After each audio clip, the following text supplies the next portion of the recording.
একটা যখন চলে এলো, যে খারাপটা এলো, তখন মূল্যটা কিন্তু দাঁড়িয়ে গেল। দেখো, আমি ধরলাম ওটা নকল হয়ে গেল, একটার জায়গায় একটা খারাপ কিছুই চলে এলো, মানে ওটা নকল হয়ে গেল, মানে ওটার কোনো মূল্য নেই বা খারাপ পর্যায়ে চলে গেল, কিন্তু থাকছে একসাথে। কথাটা বোঝা গেল? এবারে ভালো যদি চলে আসে, অর্থাৎ নিয়ম মাফিক যদি হয়ে যায়, তখন সেটা কিন্তু 1 টাকা। আমি প্রথমে একটু বুঝিয়ে দিই। কালপুরুষ চক্রের দ্বিতীয় ঘর, যেখানে আমরা 1 লিখে রেখেছি এই জায়গাটা, এটি হচ্ছে বৃষ রাশির ঘর। এখান থেকেই আমরা আলোচনা শুরু করব। 1 নম্বর ঘর থেকে ভেঙে যাবে না গড়ে যাবে? না, যদি তিনি নিজেকে অপেক্ষা করতে পারেন, মানে অপেক্ষা করারও একটা ব্যাপার, সেক্ষেত্রে কিন্তু দেখা যাচ্ছে সম্ভাবনা যে আবার পুরনো প্রেমটা সংযোজন হতে পারে, জুড়ে যেতে পারে। মানে নিজেদের মধ্যে যে ঝামেলাগুলো চলছিল সেগুলো ক্ল্যারিটি ওনারা নিজেরা পাবে এবং সেই জায়গা থেকে সমস্যার সমাধান হয়ে যাবে। তো তার মানে আমার পঞ্চম ঘরের জায়গাটা চলে গেল। প্রত্যেকটা এপিসোড শুরুর আগে মা নর্মদার নাম নিই আমি, কিন্তু মায়ের ছবি আপনার কাছে নেই, কারণ সংগঠন নেই। নর্মদেশ্বর পরিবার নামে আমরা নতুন একটি সংগঠন তৈরি করতে চলেছি। আপনাকে হাত জড়ো করে এই সংগঠনে যুক্ত হওয়ার জন্য আবেদন জানাচ্ছি। আপনি আসুন। একটা ছোট্ট দায়িত্ব আপনাকে পালন করতে হবে। আপনার এলাকায়, আপনার বাড়ির আশেপাশে 10টা পরিবারে মায়ের এই ছবি আপনি একটু পৌঁছে দেবেন কাইন্ডলি। আপনার এলাকায় যে মন্দির আছে, যদি সম্ভব হয় সেখানে নর্মদেশ্বর শিবলিঙ্গ আমরা স্থাপন করার চেষ্টা করব। সবাই মিলে চেষ্টা করব, সেই চেষ্টা সবাই মিলে করব আমরা। তাহলে ওই এলাকায় মা নর্মদার পুজো কিন্তু হবে। আগে বাড়িতে বাড়িতে গেল, তারপর মন্দিরে গেল। আপনি আমাকে হোয়াটসঅ্যাপ করুন, নাম দেবেন, আপনার পোস্টাল পুরো ঠিকানা দেবেন, ব্লক বা মিউনিসিপ্যালিটি কোন এলাকায় থাকেন একটু কষ্ট করে আলাদা করে উল্লেখ করে দেবেন প্লিজ, আপনার বয়সটা দেবেন। আর কেবলমাত্র হোয়াটসঅ্যাপ করবেন 7044562279 এই নাম্বারে।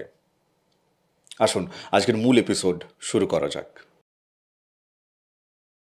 নমস্কার, নর্মদেহার শিবকন্যা মা নর্মদাকে প্রণাম জানিয়ে আজকের এই এপিসোড শুরু হচ্ছে। আজকের এই এপিসোডে আমরা কথা বলবো বৃষ রাশি, বৃষ লগ্নের যারা মানুষজন আছেন, মে মাসের তাদের জীবনে কি ঘটতে চলেছে, এবং এই যে ঘটতে চলেছে 12টা ঘর জুড়ে জ্যোতিষীয় বিচার হয়। এখন 12টা ঘর, কে কোন ঘর কাকে কি রিপ্রেজেন্ট করে, মানে কি দেয়, ফার্স্ট হাউস থেকে, সেকেন্ড হাউস থেকে, থার্ড হাউস থেকে যারা জ্যোতিষ বিচার করিয়েছেন আমাদের মাধ্যমে তারা জানেন যে 12টা ঘর জুড়েই কিন্তু সেক্ষেত্রে তারা যে প্যাডটা পায় আর কি, সেখানে তারা দেখতে পারে। আপনি মিলিয়ে দেখুন গোচরকালীন জায়গা থেকে এই ফলাফল। আমি একেবারে 100% বলছি না যে আপনার সাথে হুবহু মিলবে, মিলছে কি মিলছে না সেটা বলার দায়িত্ব আপনাদের। কিন্তু তার আগে বোর্ডের এই বিষয়টা চলুন আমরা একটু জেনে নিই। নমস্কার। যারা বৃষ রাশির জাতক জাতিকা আছেন বা বৃষ লগ্নের জাতক জাতিকা আছেন, আজকে এই আলোচনা তাদের ক্ষেত্রে অতি গুরুত্বপূর্ণ। কারণ 2025 সালের এই মে মাস, এই মাসে আপনার বিবিধ দিক কেমন থাকছে সে বিষয়ে আপনাকে জেনে নিতে হবে। যাই হোক, আমি প্রথমে একটু বুঝিয়ে দিই।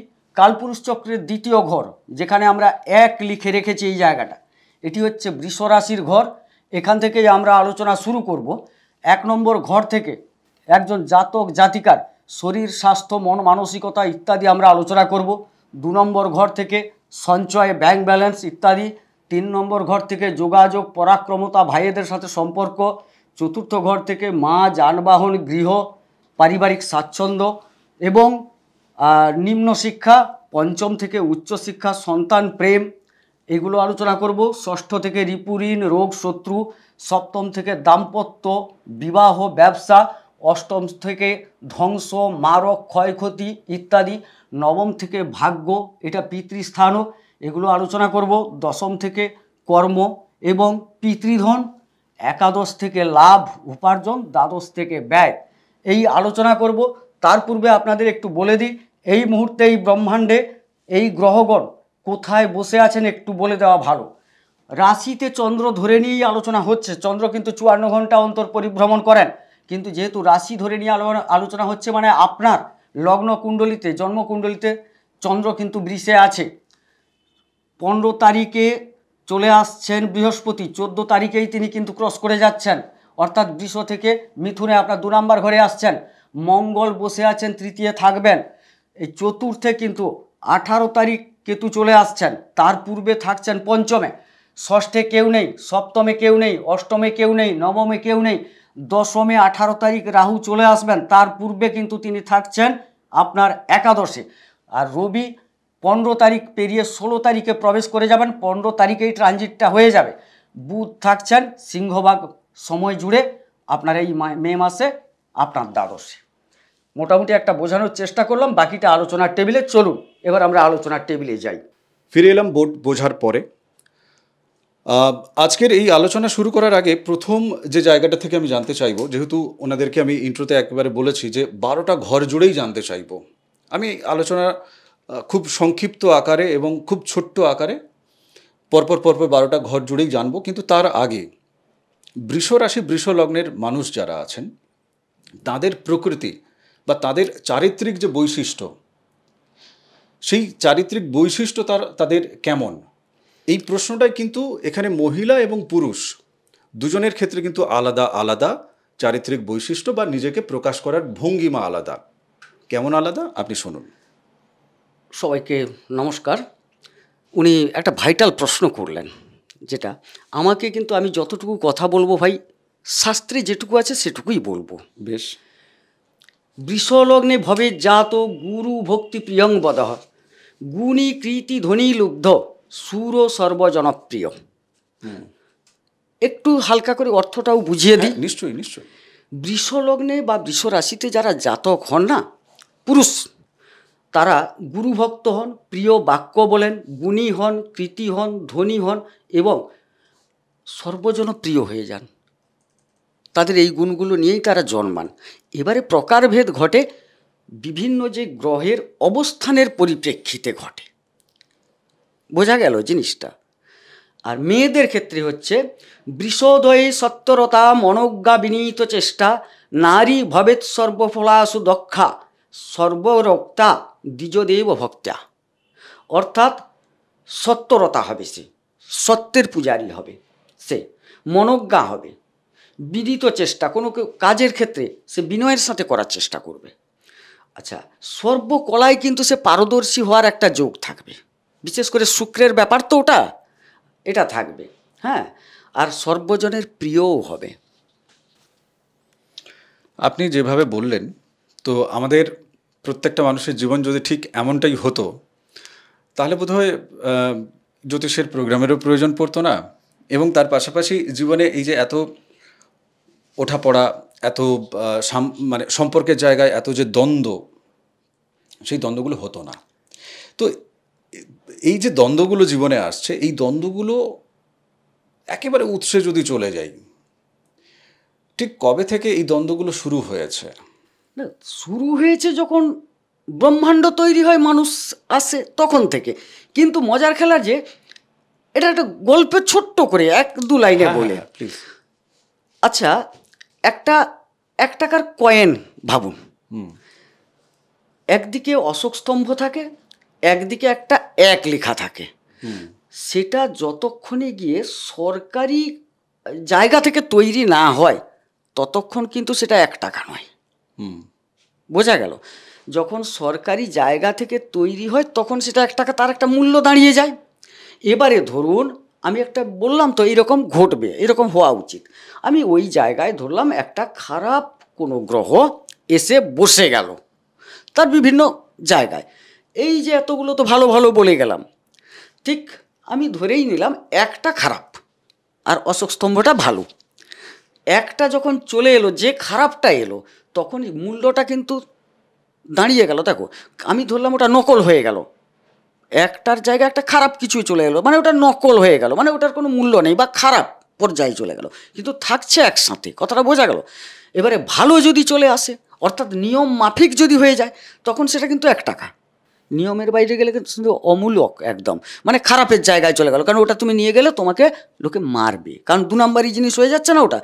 খারাপ গ্রহটা বসে গেলে জীবনটাকে 2 নাম্বারি পর্যায়ে নিয়ে যায়, খারাপ পর্যায়ে নিয়ে যায়, তখন মানুষটাকে আমি খারাপ বলছি, কিন্তু সে যে জন্মেছে তার যে নির্দিষ্ট চরিত্রাবলী সেটা কিন্তু তার এইটা। আমি এখান থেকে একটা জিনিস যেটা বোঝার চেষ্টা করছি, এবং মানে নিজের ভেতরে একটা চিন্তাভাবনা যেটা আসছে, যে আমার যেটা মনে হয় যে প্রত্যেকটা মানে মানুষেরই আর কি, শুধু মেষ রাশি কেন, বৃষ রাশি কেন, মিথুন রাশি কেন, 12টা রাশি 12টা লগ্নেরই মানুষ শাস্ত্রের এই বর্ণিত এই যে চারিত্রিক বৈশিষ্ট্য যে ছবিটা শাস্ত্রকার তিনি এঁকেছেন এখানে, এই জায়গাতে কোথাও থেকে পৌঁছতে হবে সেই ইঙ্গিতটা কিন্তু তিনি দিচ্ছেন অবশ্যই। এবং তিনি এটা বলছেন যে তুমি যখন শরীর গ্রহণের জার্নি শুরু করেছিলে, সে যেই শরীরেই তুমি শুরু করো না কেন, তুমি মনুষ্য শরীরে শুরু করো কিংবা তুমি বাঁদর হিসেবে বা ইঁদুর হিসেবে বা মাছ হিসেবে, যেভাবেই শুরু হোক না কেন, কত জনই আমরা 84 কোটি জনই পার হয়ে যাচ্ছি, 84 লক্ষ তো সেই যে জায়গাটা, তুমি শুরুতে এমন ছিলে, তোমাকে শেষে আবার ওই জায়গায় পৌঁছতে হবে, তাহলেই কিন্তু তুমি আবার যেখান থেকে এসেছিলে তোমার আত্মা সেই পরমাত্মার সাথে মিলবে, তবেই মিলবে। এবার কতটা সচেতন প্রয়াস আর কতটা অসচেতন প্রয়াস, অহেতুক প্রয়াস, সেই জায়গাটা হচ্ছে ভাবার বিষয়। জীবনে সেই জায়গাটাই দৃষ্টি রাখতে হবে। বাকি এখানে তো কাটাছেঁড়া হবে, ফলাফল নিয়েও হবে, এবং সাথে সাথে জীবনে কি ঘটতে চলেছে সেই জায়গাটায় এবারে আমি চলে যাই। ধরুন রাশি এবং লগ্নের জায়গা একই ধরে নিয়ে আমরা আলোচনা করছি। অবশ্যই। তো প্রথম হাউসে থেকে এই যে মে মাস, সেখানে যে যে রাশি বা লগ্নের যে যে অবস্থান আর কি, গ্রহদের যে অবস্থান আমরা বোর্ডে দেখেছি, কি ফলাফল ওনার জীবনে আসছে? শরীর স্বাস্থ্য ভালো আছে, ভালো থাকছে, আপাতত মে মাস ভালো থাকছে, তারপরে আমরা পরের ব্যাপার পরে আলোচনা করব। হ্যাঁ। মে মাস ভালো থাকছে শরীর স্বাস্থ্য, মানসিকতাও মোটামুটি ভালোই থাকছে। কারণ জানতে চাইলে বলবো, না হলে ভালো থাকছে এই না পর্যন্ত। না, আপনি বলুন, অবশ্যই বলুন। দেখুন 14 তারিখ, এই তারিখ পর্যন্ত, মানে মে মাসের আমি যে তারিখ উল্লেখ করছি সব মে মাস নিয়ে, বৃহস্পতি ওই লগ্নে বা রাশিতে থাকছেন এবং এই রাশির অধিপতি যিনি, তিনি একাদশে আছেন এবং থাকছেন। সুতরাং ক্ষেত্র বিনিময় সিংহাসন যোগ একটা চলছে, আগে থেকে শুরু হয়েছে কিন্তু এখনও থাকছে 14 তারিখ পর্যন্ত। তারপর বৃহস্পতি যখন ক্রস করে দ্বিতীয় ঘরে আসবেন, এই যোগটা তখন ভাঙছে। এবারে সেই যদি বলি, একটা ক্ষেত্র বিনিময় সিংহাসন যোগের মধ্যে বৃহস্পতি আছেন, যদিও সেটা শত্রু রাশি, কিন্তু সিংহাসন যোগে আছেন এবং এই রাষ্ট্রাধিপতি 11th হাউসে একাদশে আছেন, যেটাকে আমরা খুব সবাই তো জানি একাদশ ঘর সবচেয়ে একটা ভালো ফল দেয়। তাইলে তার শরীর স্বাস্থ্য অবশ্যই ভালো থাকছে, মন মানসিকতাও ভালো থাকছে। বেশ। অর্থনৈতিক জায়গা থেকে আমার কাছে আপনাদের পাঠানো যে সমস্ত কমেন্টগুলো আছে, সেই কমেন্টের দিকে যখন তাকাচ্ছি, অর্থনৈতিক জায়গা থেকে টাকা পয়সা থাকছে না, টাকা পয়সা রোজগার যা করছেন, একজন কমেন্ট করেছেন যে সেই টাকা পয়সা থাকছে না, টাকা পয়সা বেরিয়ে যাচ্ছে, জমাতে পারছেন না। তার মানে সেকেন্ড হাউসের ব্যাপার আপনারা বোর্ডে দেখেছেন। সেই জায়গায় ফলাফল কেমন পাচ্ছেন এই মে মাসে বৃষ রাশির জাতক এবং জাতিকা? আমি বিষয়টা নিয়ে একটু বলতে গেলে সময় লাগবে। বলুন বলুন। কারণ এই মুহূর্তে যদি কোনো বৃষ রাশির জাতক জাতিকা বলেন তিনি পয়সা রাখতে পারছেন না বা পয়সা তার উপার্জন কম হচ্ছে, তার জীবনে মনে হয় এর চেয়ে ভালো যোগ আসবে কিনা আমার সন্দেহ। এই দেখুন, আরেকটা প্রশ্ন আছে। নেহা ঘোষ তিনি লিখেছেন লটারি লাগবে তো, সেটা আলাদা প্রশ্ন। তার মানে ইনি টাকা পয়সার জায়গা থেকে লটারির দিকে যেতে চাইছেন, বিকজ অফ মানে কাজকর্ম করে সেদিক থেকে হয়তো ওনার রোজগার হচ্ছে না, তো উনি সেখানে ভাগ্যের একটা কৃপা বা ভাগ্যের একটা সহযোগিতা সেটা পাওয়ার চেষ্টা করছেন লটারির জায়গা থেকে, যেখানে অনেকটা টাকা একসাথে পাওয়া যেতে পারে। লটারির জায়গাটা সাধারণত পঞ্চম স্থল একটা গুরুত্বপূর্ণ জায়গা। আচ্ছা, উনি যদি বৃষ রাশির জাতক জাতিকা নিশ্চিত, না হলে অন্য রাশির হলে তো আমি আলোচনা এখানে আনবো না। না উনি বৃষ রাশিতেই কমেন্ট করেছেন। হ্যাঁ, এবারে পঞ্চমে কেতু বসে আছে। এখানে দেখা যাচ্ছে পঞ্চমে কেতু থাকলে গুপ্ত পথে আয় হয়, কিন্তু লটারিটা কিন্তু কোনো গুপ্ত পথ নয়, কিন্তু না, প্রকাশ্যে চলে আসছে, প্রকাশ্যে হচ্ছে। এখানে কিন্তু লটারির যোগ আমি দেখছি না। তবে একটা জিনিস বোঝা যাচ্ছে, একাদশ ঘরে শুক্র, শনি এবং রাহু, শুক্র উচ্চাবস্থায় আছেন, শনি বসে আছেন, রাহু বসে আছেন। পঞ্চমে একটা পূর্ণ দৃষ্টি, মানে আমার ওই সাপেক্ষে কিন্তু বলছি, বৃষরাশি সাপেক্ষে পঞ্চমে পূর্ণ দৃষ্টি আছে এবং সেটা 18 তারিখ চেঞ্জ হয়ে যাবে। 18 মে, আমি তারিখ বলতে মেয়ের বলছি, চেঞ্জ হয়ে যাবে। তখন কিন্তু যোগটা আবার অন্যদিকে চলে যাবে, নাও হতে পারে। এ পর্যন্ত একটা ক্ষীণ যোগ আছে, প্রবল যোগ নেই কিন্তু। মানে গুপ্ত ভাবে প্রাপ্তি করা, মানে এখানে কেতু বসে আছে, কেতু গুপ্তটা দেবে কিছু, সে গুপ্ত শত্রুও দেবে, গুপ্ত পথে আয়ও দেবে, সব কিছু দেবে। বাট রাহুর যে দৃষ্টি পড়ে আছে, উচ্চ শুক্রের যে দৃষ্টি পড়ে আছে, এগুলোর একটা কার্যকারিতা কিন্তু আছে। ওনার যদি জন্মকুণ্ডলিতে এই রাহু আর পঞ্চম ঘর ভালো থাকে, তবে গিয়ে কিন্তু তিনি লটারিতে কিছু পেতে পারেন, তার সাথে আরও কিছু আনুষঙ্গিক জিনিস বিচার্য। বেশ, আমি একটু স্টেপ আপ করে যাই, মানে আমি একটু এগিয়ে যাই, দাম্পত্য জীবন নিয়ে চলে যাই। আমি এখানে হিসেব রাখছি, কোনো ঘরেই বাদ যাবে না, চিন্তার কোনো কারণ নেই। দাম্পত্য জীবন নিয়ে অনেকগুলো প্রশ্ন আছে। অপর্ণা তিনি লিখছেন যে বৃষরাশির দাম্পত্য জীবন নিয়ে একটা ভিডিও আনুন। আরেকজন লিখছেন যে চন্দন চৌধুরী, দাদা আমি বাংলাদেশ থেকে বলছি, দাম্পত্য জীবন নিয়ে কঠিন অবস্থাতে আছি, কখন ভালো হবে এইটুকু জানাবেন, ধন্যবাদ। আরম্ভ করি। হ্যাঁ নিশ্চয়ই। এখন বলতে মে মাসে ভালো যাবে না। কেন যাবে না? মঙ্গল নিচস্থ অবস্থায় আছেন, ওনার যে সপ্তম হাউস সেটা হচ্ছে মঙ্গলের জায়গা। সেই অধিপতি মঙ্গল এখন নিচস্থ অবস্থায় আছেন তৃতীয় ঘরে। মানে ওনার স্ত্রী নিশ্চিত জিজ্ঞেস করেছেন, উনি পুরুষ, একজন মহিলা জিজ্ঞেস করেছেন, পুরুষ। আচ্ছা আমি পুরুষ হোক মহিলা হোক, তার তো পার্টনার, তার তো স্বামী স্ত্রী, সে সপ্তম থেকে বিবেচিত হবে। ওনাদের মেজাজ কিন্তু উগ্র থাকবে, মানসিকতা এখন নম্র হবে না, দুজনেরই। আচ্ছা, মানে দুজনের বলতে আমি জাতক বা জাতিকা যিনি বৃষ রাশির লোক তার কথা বলছি না, তার পার্টনারের কথাটা বলছি। সেই পার্টনার, তার যে অধিপতি তিনি নিচস্থ অবস্থায় আছেন, নিচ থাকা মানে তো ভালো নয়, আবার তৃতীয় ঘরে আছেন। সুতরাং এইখানে কিন্তু দেখা যাচ্ছে আপাতত এই মে মাসে কোনো ভালোর সম্ভাবনা নেই। ভালোর সম্ভাবনা নাই বা থাকুক, আমি এই সুযোগে একটা প্রশ্ন আপনার কাছে রাখছি যে ডিভোর্স, হ্যাঁ, মুড়ি মুরগির মতো এখন চলছে, হ্যাঁ, তো সেই ডিভোর্সের দিকে কি বিষয়টা যাচ্ছে নাকি? মেবি হতে পারে, যদি খুব এগিয়ে গেছে, কারণ এটা তো আমরা গোচরে বসছি 1 মাসের জন্য মাত্র।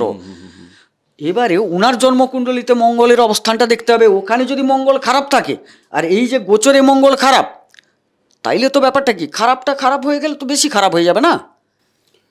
আচ্ছা, আমি একটা কথা জানতে চাইছি, মানে আমার এই জায়গা থেকে, ধরুন উনি দাম্পত্য জীবন নিয়ে প্রশ্ন করেছেন, তার মানে উনি দাম্পত্য জীবনটাকে টেকাতে চাইছেন।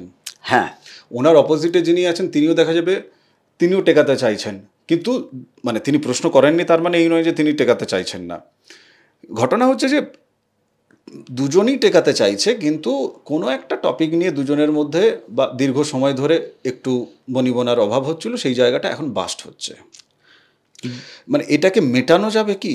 মেটানো যাবে, মানে যে গোচরকালীন জায়গা থেকে যে গ্রহগত অবস্থান, ওনাদের তো জন্মছক পেলে সেখান থেকে বলা যাবে, সম্ভাবনা অ্যাকিউরেসিতে বলা যাবে যে ভাই কত % আছে, কিন্তু এখনকার গোচরকালীন জায়গা থেকে আমরা অন্তত এখান থেকে কি কোনো আশ্বাস দিতে পারি, বা দিলে কেমন দিতে পারি? আমাকে একটু সংযোজন করে বলতে হয়। হ্যাঁ প্লিজ।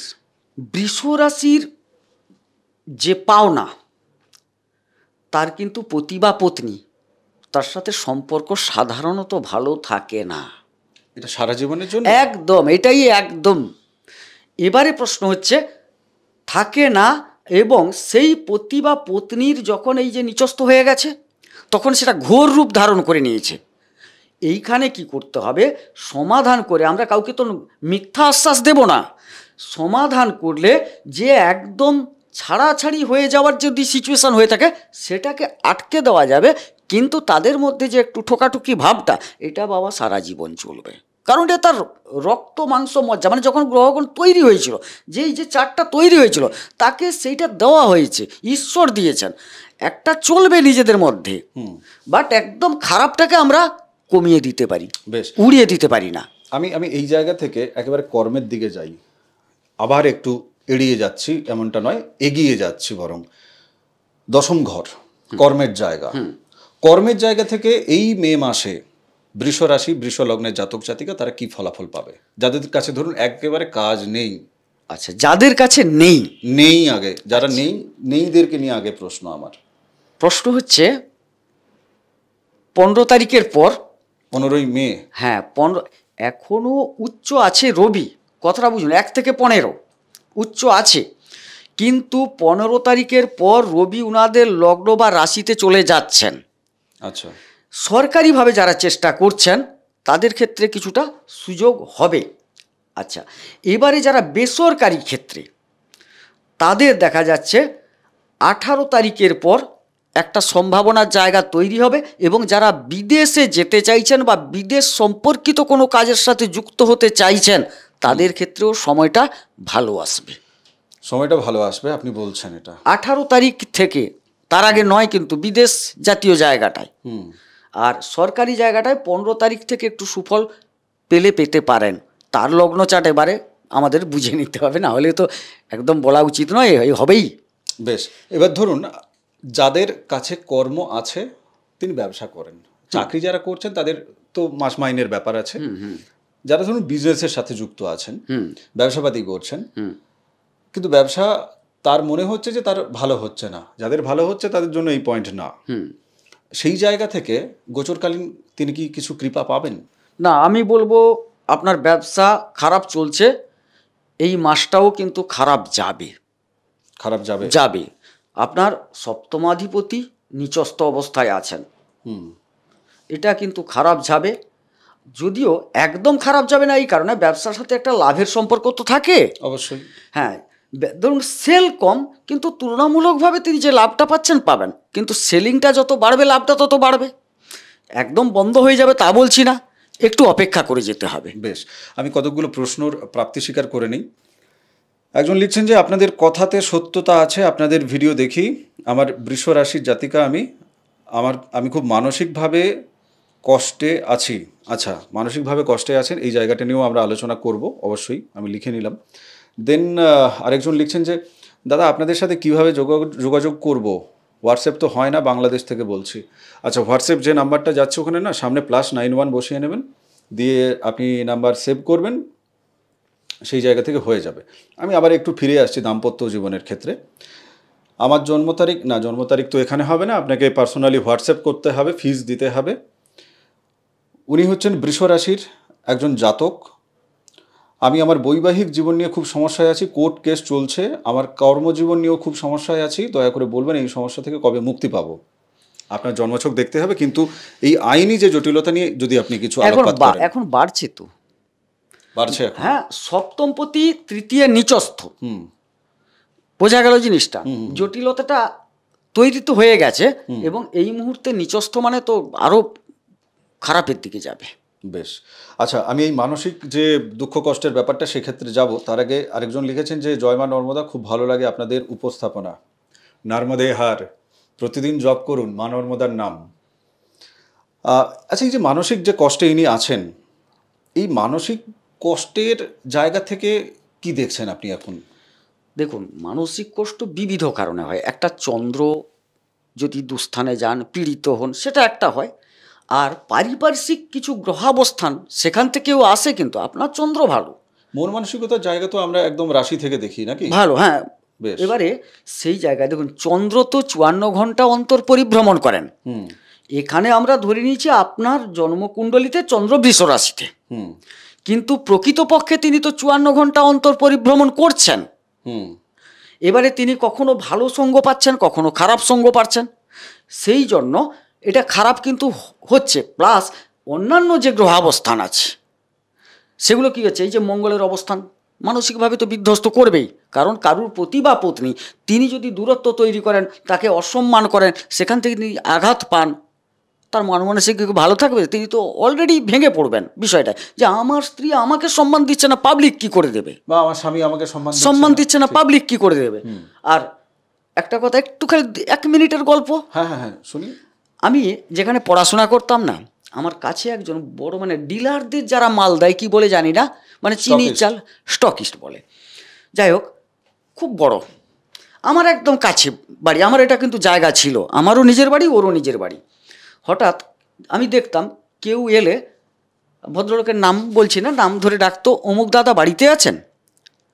তার স্ত্রী বেরিয়ে কি বলতো জানেন? না, বাবু বাড়িতে নেই।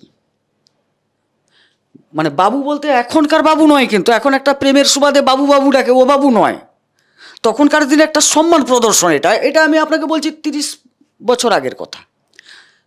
অর্থাৎ তিনি কি বোঝাতে চাইছেন, যে তুমি অমুক বাবু বলো, দাদা নয়, এটাই তার বোঝানোর উদ্দেশ্য। এবং তিনি নিজেও কিন্তু সেই সম্মানটা দিচ্ছে। মানে তিনি বুঝিয়ে দিচ্ছেন, সে একটা কথা আছে না, যে বাবু গ্রামীণ কথায় ঝিকে মেরে বউকে শেখানো। আচ্ছা, আমি পরের প্রশ্নে চলে যাই, অনেক প্রশ্ন বাকি আছে। জেনি চাকমা তিনি লিখেছেন, বৃষরাশির গুপ্তধন পাওয়ার যোগ আছে কিনা সে ব্যাপারে পরের এপিসোডে জানালে খুশি হব। পরের এপিসোড মানে এই এপিসোড আপনার অলরেডি উত্তর চলে গেছে।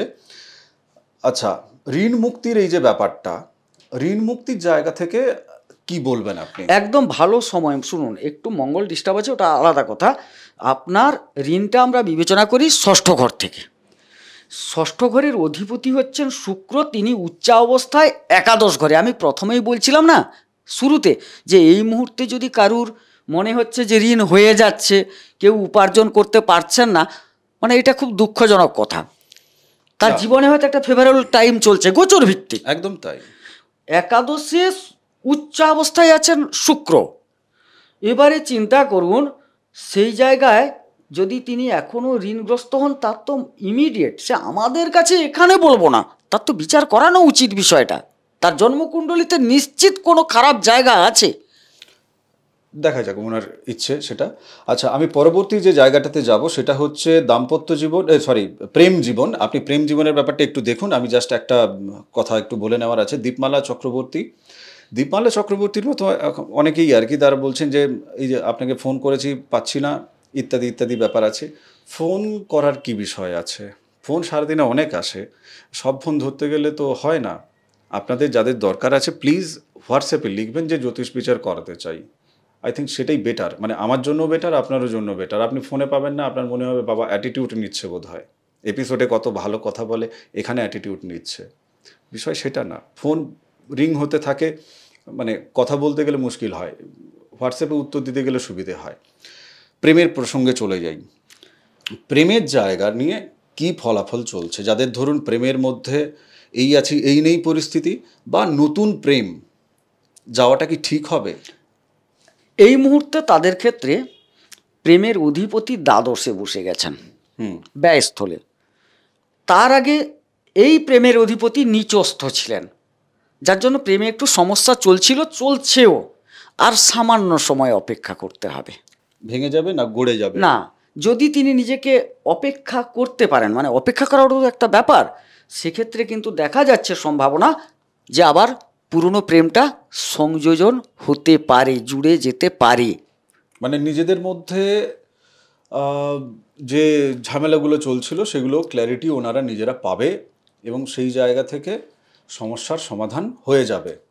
তো তার মানে আমার পঞ্চম ঘরের জায়গাটা চলে গেল। থার্ড হাউসের দিকে যদি তাকানো যায়, তৃতীয় হাউস, সেই জায়গা থেকে কি ফলাফল পাবে? দেখুন, তৃতীয়ের অধিপতি হচ্ছেন চন্দ্র।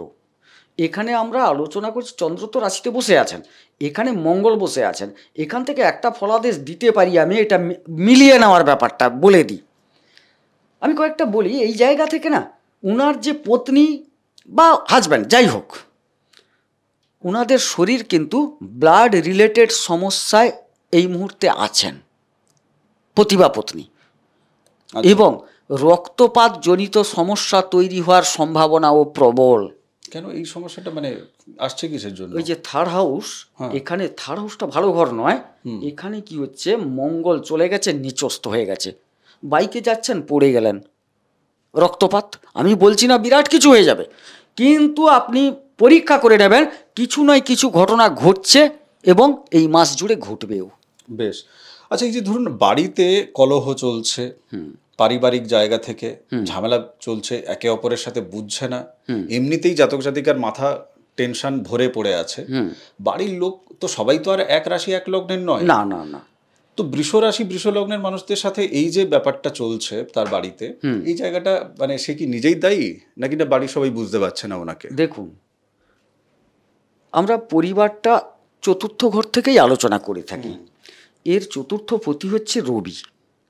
রবি কিন্তু বর্তমান উচ্চাবস্থায় আছেন। কোথায় আছেন? দ্বাদশে আছেন। দ্বাদশ মানে ব্যয়, ব্যয়ের জায়গা। তাহলে পরিবারের সাথে সম্পর্ক কিছুটা ব্যয় কিন্তু ঘটছে। এবং এটা ঠিক হতে হতে হতে হতে মে মাস তো যাবে, এপ্রিলের 15-র পর কিঞ্চিত হবে, তবে এই মে মাসের যে 15-র পর থেকে এটা আস্তে আস্তে ঠিক হতে শুরু করবে, কিন্তু এপ্রিলের 15-র পর বেশ কিছুটা এটা ভালোর পথে যাবে। ভালো পথে যাবে যখন আপনি বললেন, আমি এর সাথে একটু ভাগ্যকে জুড়ে নিই, 9th হাউসকে জুড়ে নিই। ভাগ্য এবার কি সুপ্রসন্ন আরো বেশি করে এদের যা ভাগ্য চলছে গোচরকালীন জায়গা এই মুহূর্তে, আমি এই মুহূর্তে কেন বলবো, ব্যাস। 1 বছর আগে থেকে হুম যা চলছে, এই সামান্য কিছুদিন আগে একটু ডিস্টার্ব ছিল আমি কিসে ডিস্টার্ব ছিল বলে দিচ্ছি। বলুন। যারা শেয়ার মার্কেটে টাকা দিয়েছেন অনেকে, এই যে রাশির জাতক জাতিকারা অনেকে এর সাথে আছেন, কিন্তু কিছুদিন আগে একটু ডাউন গেছে, খুব বেশি নয়, কিছুটা ডাউন গেছে, কিন্তু উপার্জন ক্ষেত্র যা বলছে ওনারা ভালো উপার্জনে আছেন, যদি তাদের নেহাত কুণ্ডলী খারাপ না থাকে। গোচর তাদের দিচ্ছে নবমপতি একাদশে বসে গেছেন, এবং এই জায়গায় দেখা যাচ্ছে যে তিনি শুক্রের সাথে এবং রাহুর সাথে আছেন, এবং একাদশের অধিপতি রাশিতে ছিল, আবার ধনস্থানে যাচ্ছে, মানে ভাবতে পারেন। বুঝতে পেরেছি।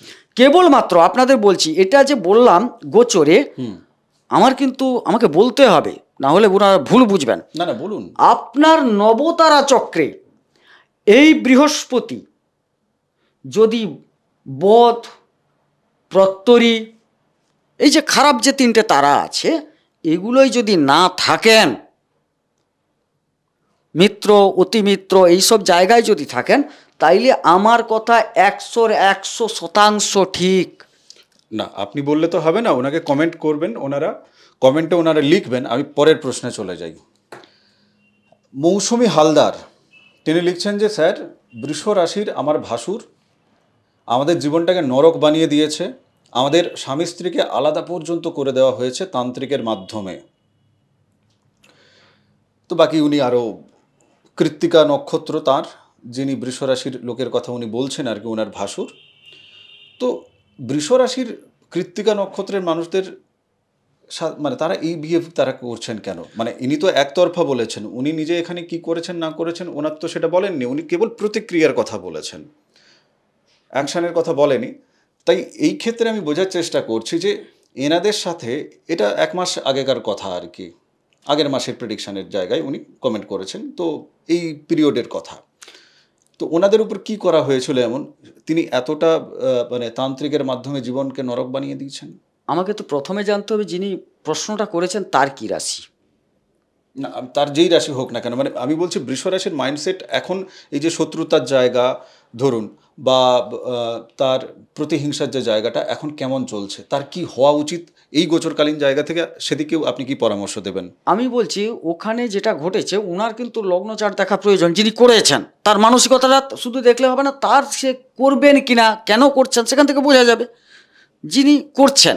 আর যিনি প্রশ্ন করেছেন তাকে বুঝতে হবে একটা জিনিস, একটা শত্রুতা যোগ অবশ্যই আছে, কিন্তু শত্রুতা যোগটা আসছে কোথায়, সেটা হচ্ছে আপনার সপ্তম স্থল থেকে, কিন্তু ভাসুর তো আর সপ্তম নয়, কথাটা খুব বুঝবেন। না বুঝছি আমি। এবারে তাইলে তার ভাসুরের যতক্ষণ না চারটা ডিটেলস পাওয়া যাচ্ছে, তার গ্রহাবস্থান না বোঝা যাচ্ছে, ততক্ষণ তো বলা যাবে না যে কি কারণে হচ্ছে, কারণ একটা ঢিল ছুঁড়ে দেওয়া তো ঠিক নয় কাউকে। বুঝতে পেরেছি। আমি এই ক্ষেত্রে একটা রিকোয়েস্ট করব, রিকোয়েস্ট আপনি রাখতেও পারেন নাও রাখতে পারেন, কারণ আমার রিকোয়েস্ট তো অনেক দূর থেকে আপনার কাছে। তান্ত্রিকের দ্বারা এই সমস্ত ক্রিয়া যদি আপনি অন্যের বিরুদ্ধে করেন, আপনি ন্যায়গত জায়গা থেকেও যদি করেন, আপনার উপর প্রচুর উৎপীড়ন হয়েছে আমি মানছি, কিন্তু এটা করবেন না প্লিজ।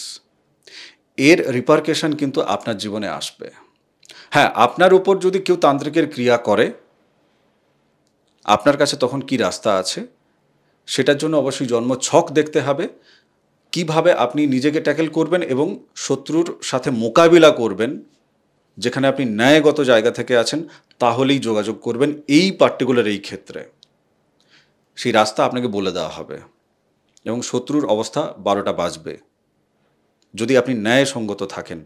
কেননা ক্রিয়া এবং প্রতিক্রিয়া দুটো বোঝার মতো জায়গা আমাদের আছে, এইটুকু মগজে বুদ্ধি দিয়েছে মা নর্মদা। আমরা বুঝে নেব, বাকিটা জন্মছক দেখলে, আপনার নিজেরটা দেখলেও বুঝে নেব। আমি এখানে পরের প্রশ্নে চলে যাচ্ছি।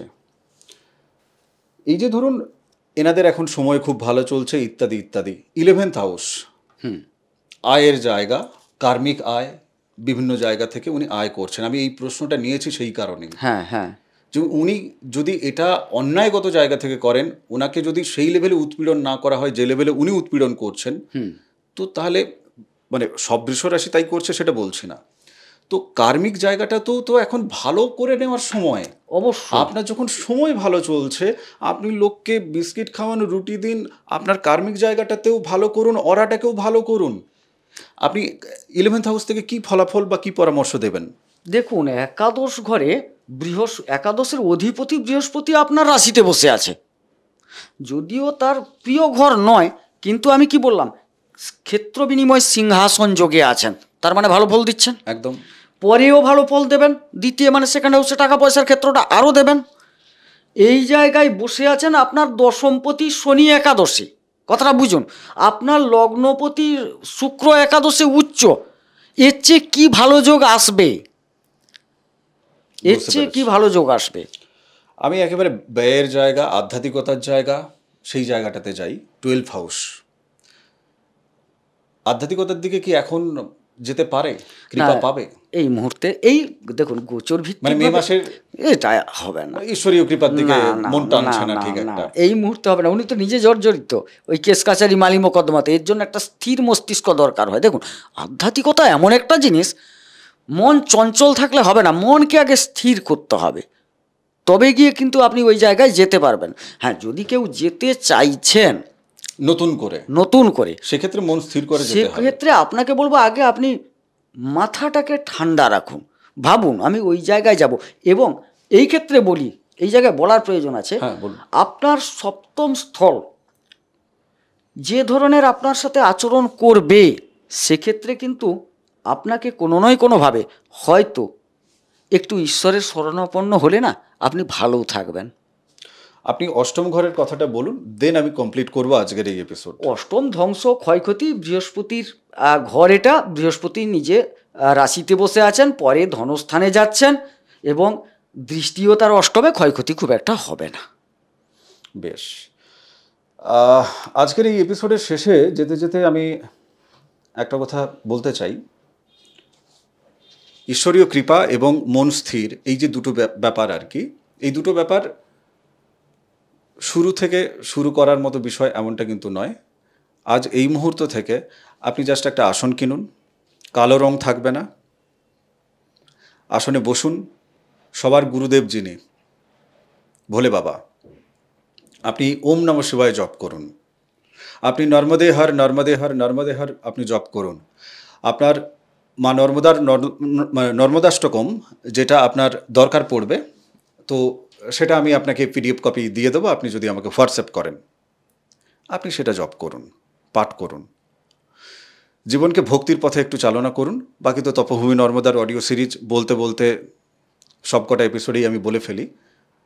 আমার ইচ্ছে যে আপনিও আধ্যাত্মিক পথে আসুন, আপনিও শান্তির খোঁজ আপনার জীবনে অন্তত সূত্রপাত করুন, নিজেকে আবিষ্কার করুন।